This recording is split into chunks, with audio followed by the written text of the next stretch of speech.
Hello साथीहरू, आज चाहिँ यहाँ हिउँ परेको एकदम है, रातिदेखि हिउँ परेको। हेर्नु यहाँ कति धेरै हिउँ परेको छ। सो गाइस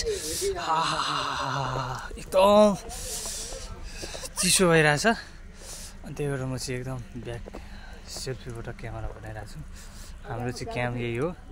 सो गाइस हो हेर्नुहोस्, छुट्टी हो त्यही पनि आज लगातार 6 दिन भयो क्या हो होइन होइन गोपाल दाइ, हामी बसेको 6 दिन 5-6 दिन भयो है। 6 दिन भइसक्यो। अब काम छैन, यस्तै खायो अनि हिउँ खेल्यो बस्यो। सो ठिकै छ। अब हामी विदेशमा पनि कुनै बेला यस्तो खालको अपर्च्युनिटी आउँदो रहेछ कि हाम्रो नेपाल भन्दा पनि वाउ जस्तो लाग्ने के। हाम्रो नेपालमा हिउँ खेल्नुलाई हामीले पहाड एरियामा जानुपर्छ होइन। तर सो यहाँ चाहिँ एकदम बसेको क्याम्पमै अब कहिलेकाहीँ यस्तो इन्जोय कि साथीहरू। सो चिसो लागिसक्यो।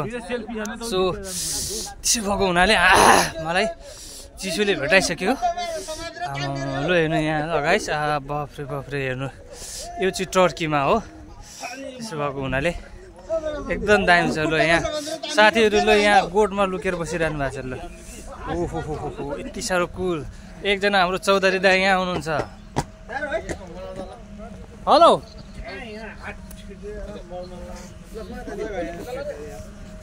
वो